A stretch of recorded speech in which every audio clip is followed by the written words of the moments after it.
Well, I know everyone is wrapped up in the frenzy of the Olympics right now, especially the track and field aspect of it. But we have to shift focus for just a little bit. We got to talk about something important. And as usual, that important thing is West Indies cricket. I know some of you don't find it to be that, but I do. And there are some cricket purists, especially red ball format purists, who find it important. So I'm catering to those people. So West Indies recently returned from England after they were soundly beaten, especially it being the anniversary of the blackwash that we inflicted on England in 1984. I know the English would be very happy about that. It's a revenge of sorts. And in a quick turnaround, we got South Africa on our doorsteps. Now, that series begins tomorrow morning at 10 a.m. at the Queen's Park Oval. So make sure to tune in. Anyways, so let's get back to it. Hello and welcome to another episode of the Top of Off Cricket Podcast. I am your host, Kevin Henry. And as usual, we are talking everything West Indies cricket. So since the last time West Indies have played, they have named the 15-man squad to take on the South Africans. And they have since named the 11 to start tomorrow morning when that game commences. So the first thing I'm gonna do, I'm gonna read out the squad, and then we're gonna talk about this squad that was named. There are lots of talking points in that squad, so we're gonna go through it. Then we're gonna take a look at what to expect over these next two games, because it's for some reason I can't understand the rationale behind it. We have a World Test Championship, but yet still we have teams playing 2 test matches and 3 test matches and one-off test matches. Makes no sense to me. Everyone should be playing whenever any team play against each other. They should be playing the same amount of test matches. All the major test playing nations that are playing. So I'm gonna go ahead and read out the squad for you. Craig Brathwaite, he's the captain. Josh Da Silva, vice captain. Jason Holder, Kavem Hodge, Kemar Roach, Jaden Seals, Gudakesh Moti, Jamel Warrican, Mikhail Louis, Justin Graves, Casey Carty, Alec Athanaze, Brian Charles, Shamar Joseph, and Tevin Imlach. Now, here was worrying for me. Why do we need 2 all-rounders in the squad? What was the need for 3 spinners in the squad? I can't understand that part. What's the purpose of Justin Graves? Is Jason Holder not fit? Are we expecting Jason Holder to not be able to start maybe tomorrow? What's the purpose of 3 spinners? I know we're playing at the Queen's Park Oval and Providence, 2 pitches that are noted for spinning. I just don't see the need for 3 spinners in the squad. Seeing that it is South Africa, I think we're a little bit light on batting. Just don't make any sense to me as to why we have 3 spinners. Matter of fact, I'm more worried about why did we choose to go with a squad of 15 instead of the usual squad of 13. Is it so hard to get someone over to Trinidad or down to Guyana in the case of an injury? That's a rationale I don't understand. I don't quite understand the logic behind that. But that's for Miles Bascom and Andre Coley and company to worry about. What I did like was the fact that Casey Carty has gotten a chance.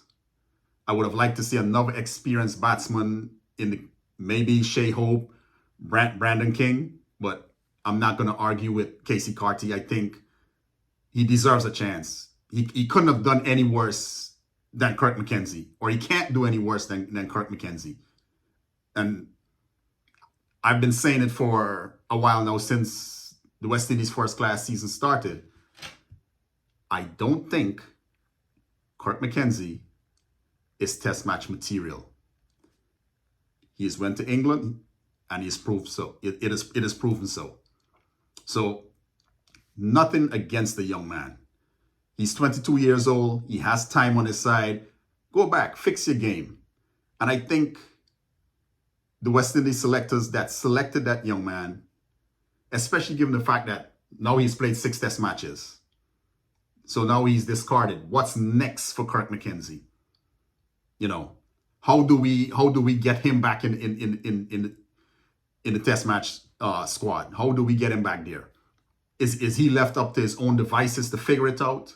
Is, the West Indies Academy open and available for the players that have been dropped? I don't want to use the word discarded. That sounds a bit too permanent. But the players that have been dropped, is the West Indies Academy, is the coaching staff there available for them to work on their deficiencies? I would love to know the answer to that, because there's no sense dropping the players and then they're left up to their own devices. They got to figure it out from there.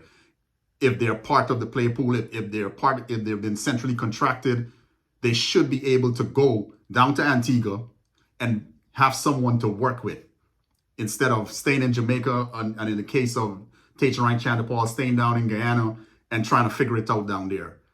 When you have people in the West Indies coaching staff at Coolidge that they should be working with. Anyways, that's a conversation for another day. Kirk McKenzie, I hope the young man figures his game out, gets back into West Indies colors. He's a talented young man. There's no doubt about that. But he's just not ready for test match cricket at this moment. Zachary McCaskey was dropped, I think rightly so. I don't think Zachary McCaskey is an international quality batsman. Shouldn't have gone to Australia, shouldn't have gone to England. They did the right thing on this occasion. You would have noticed that Alzarri Joseph is not there. And I'm wondering, and what they have said is Alzarri Joseph has been rested. I'm kind of questioning that. I am questioning that. Because Alzarri, over his 8-year career with the West Indies, hasn't really lit it up on the test match side of things. And after his performance in England, where he was all over the place, I was one that was saying, maybe Alzarri needs to be dropped. Maybe he needs a wake-up call. Because one of the issues is Alzarri doesn't have any real competition for his place. So it's quite easy to get complacent. And I think when you look at Alzarri bowl, there is some amount of complacency there. And that is worrying for me.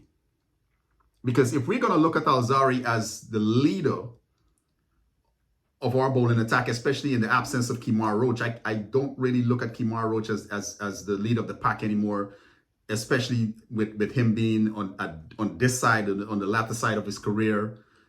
Pretty soon he's going to have to call it quits. You've got to look at Alzarri as the leader of the attack. And Alzarri, when charged with that, hasn't really delivered the goods. So I personally think they've dropped him instead of resting him. But they're kind of saying, well, we're giving him rest. How much red ball cricket has Alzarri played recently? Alzarri left Australia, went to India, didn't play cricket for the better part of 2 months. Came back, played in the World Cup. That is 7 matches, I think West Indies played. Went to England, played 3 test matches. Alzarri's 27 years old.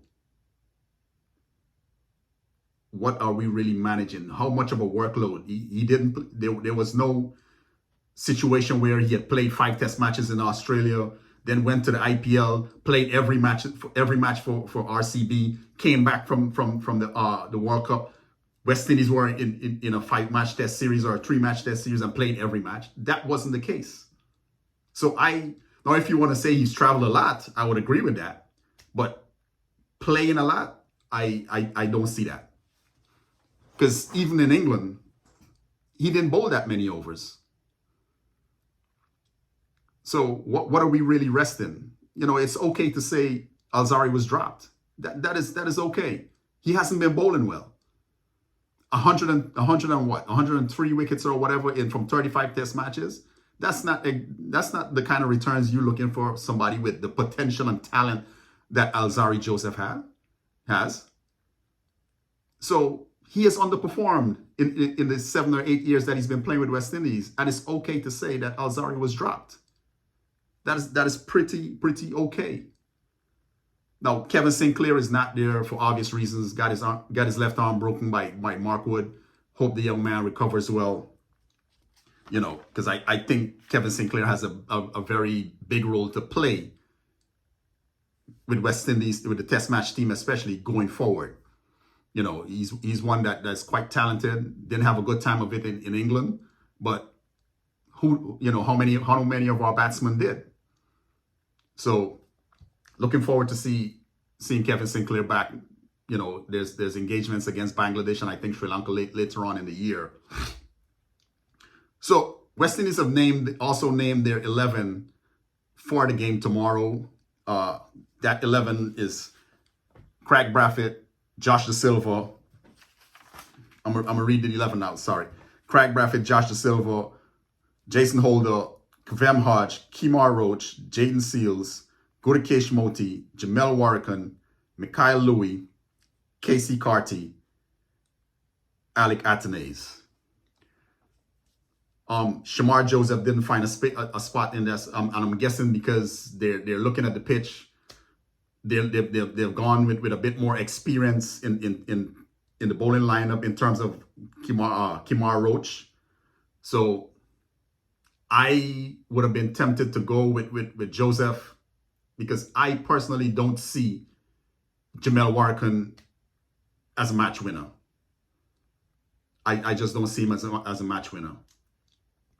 I don't see him turning an innings on its head, especially with a squad with the quality that South Africa have, even without some of their big name batsmen. Given the fact that South Africa is like the West Indies, you know, in kind of a flux right now, you know, trying to get back to where they were mid 2000s, you know, early 2010s. So it's gonna be. I think the test match is going to be close, but West Indies is going to have to figure out their batting end of things. I'm not worried about our bowling attack. I'm more worried about our batsmen and how they cope with a Rabada, a Keshab Maharaj. Maharaj had a hat trick the last time he was down here with a Lungi and Giri. I am more worried about that. Here's some things that I'm looking forward to. It is time Craig Brathwaite show up again. You're back home, back in the comforts of the West Indies. It's time for you to show up.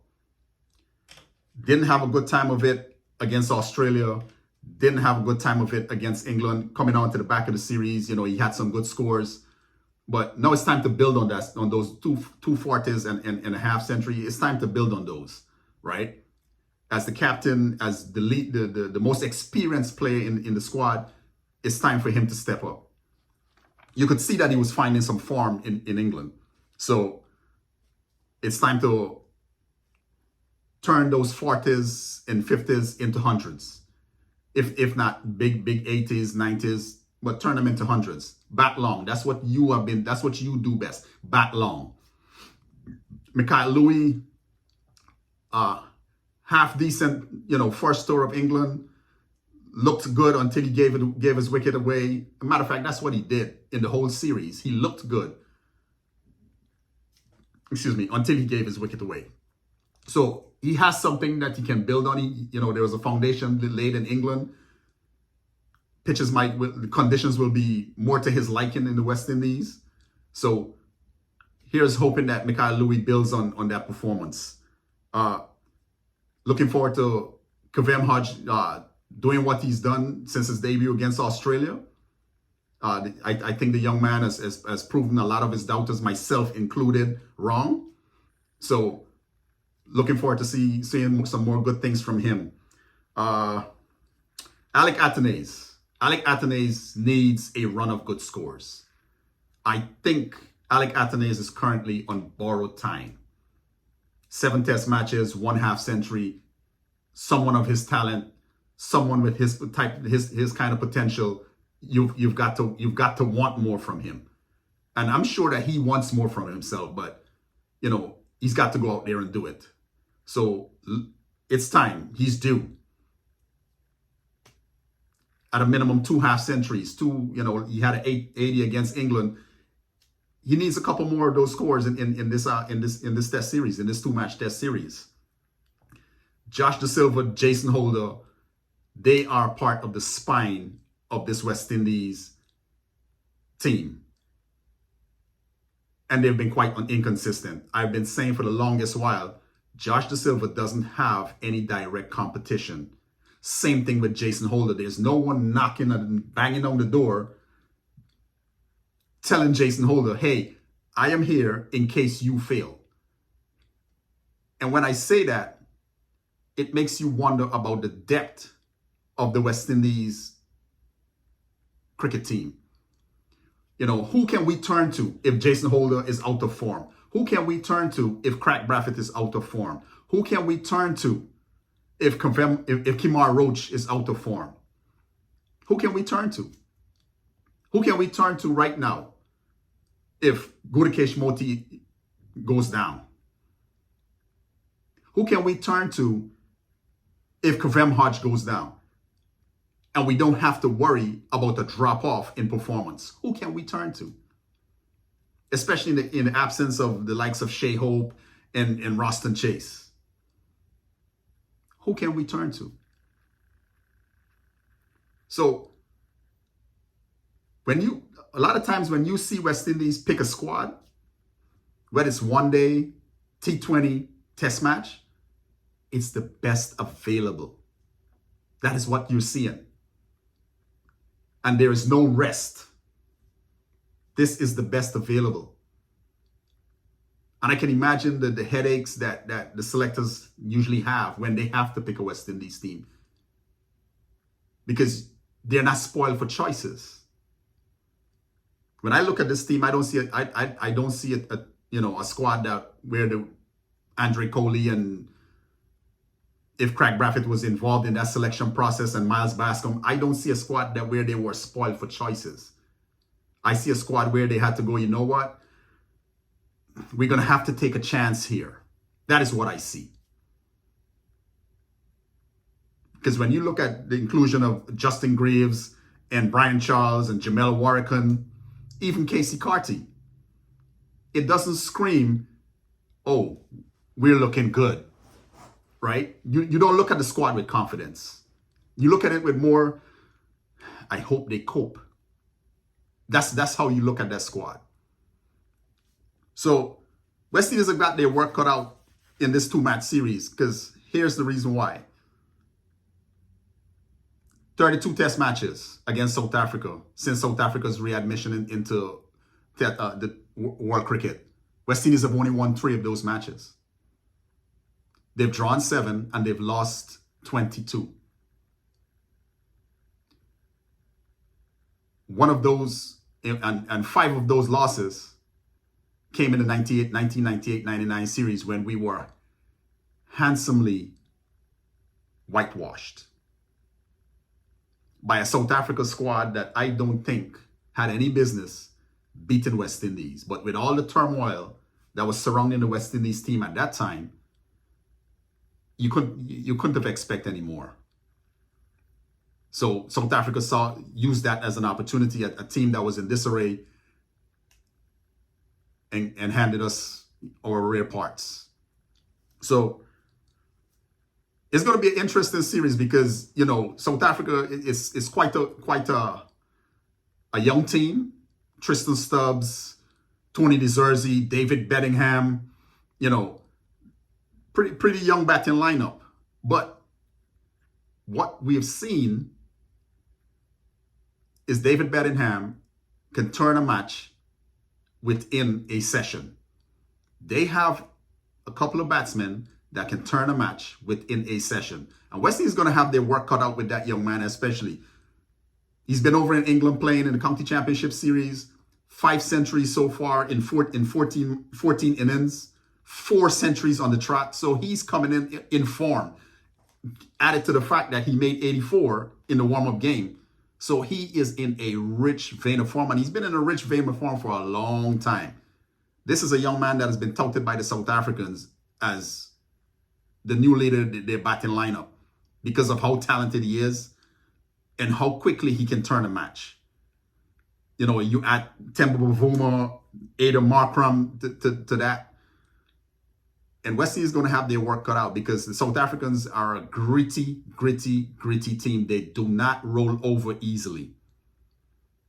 So it is going to be a ding-dong battle, especially when it comes down to both bowling lineups. I think batting with the team that bats the best in this series is the team that's going to come out victorious. Here's what I'm looking for from West Indies. Take the game into the 5th day. That would be an accomplishment for the West Indies right now. Take the game into the 5th day. We've been playing too many 2-day and 3-day test matches. Take the game into the 5th day. Let that be your first goal. Take the game into the 5th day. Do not lose the game. Under any circumstances, do not lose the game. I'm looking forward to see how Casey Carty goes tomorrow, or when he gets a chance to bat. I'm looking forward to see how Mikhail Louis handle Lungi Ngidi and Kagiso Rabada, because based on the manner of which he was getting out in England, the secret is out there. He's weak outside off stump, and we know how Rabada gets down once he homes in on your weakness. So that's going to be a challenge for Mikhail Louis. Kavem Hudge is a fighter. I'm not worried about Hudge. That's how much the young man has impressed me. I am not worried about Kavem Hudge. He's a fighter. You really have to bowl well to get his wicket, and he puts a price on his wicket. And that is what every West Indian batsman is supposed to do. Put a price, put a premium on your wicket. Do not give your wicket away easily. Rabada and company should have to work overtime to get your wicket. At the end of every session, they should be scratching their heads. What do we need to do? And West Indies have to play in this manner. Recently, Andre Coley said, the results of the test matches do not speak to the series of how well West Indies played. West Indies have to figure out how to put a test match together. They have to figure out how to put a day's play together. Winning a session here, a session there. The way I look at it is, as a coach of an international cricket team, if you were saying, we played better than what the scoreline revealed, and we only won a couple of sessions over a 3-match series, what are you really telling your players? That you're accepting less? Andre Coley has got to do better than that. Because we didn't win too many sessions. We did not win too many sessions. And when we did have the upper hand in the second test match and the third test match, we relinquished it easily with piss poor batting. So I don't know if Kohli's trying to appease the squad, or if he's a little bit, because what a lot of people saw was a West Indies team that were able to get on the ascendancy in a couple of sessions and couldn't hold it together. And they easily gave it back. So, sounds like you accepted mediocrity to me. That's just where I stand with that. These are international players. These are professional players. It is okay to act. It is okay to demand more from them. But let me know your thoughts down in the comments. It's going to be an interesting series. 2 teams that are looking to get a foothold in the World Test Championships. I don't see any of the 2 teams making it to the final. But there's nothing wrong with playing damn good cricket. There is nothing wrong with putting some pride in the way you play. So let me know down in the comments what you think. Don't forget to like, don't forget to subscribe, don't forget to share. I am your host, Kevin Henry, for the Top of Off Cricket Podcast. See you tomorrow at the end of the first day's play when we get to talk about how West Indies went, whether they would have batted or bowled. See you guys later.